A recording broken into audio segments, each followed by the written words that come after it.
আমি এখন বাইরে যাব, তোমার কিছু লাগবে কি? হ্যাঁ জানো, আমার একটা টেপ লাগবে। কাল তোমার শাশুড়ির বার্থডে।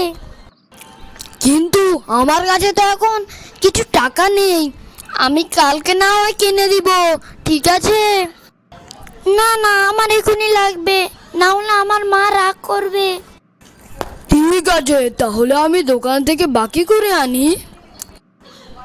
তুমি যদি বাকি করে আনো, দোকানদার যদি বাকিতে না দেয়, তাহলে তো আমার মা রাগ করবে, বলবে যে তোর জামাই একটা কেকও কিনে দিতে পারে না।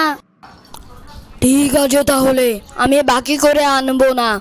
আমি আমার ক্যাশ থেকে টাকা তুলে তারপরে তোমার মায়ের জন্য আনবো। আর হ্যাঁ, মাকে বলে দিবে যাতে তোর জামাই না বলে, ছেলে বলে ডাকতে।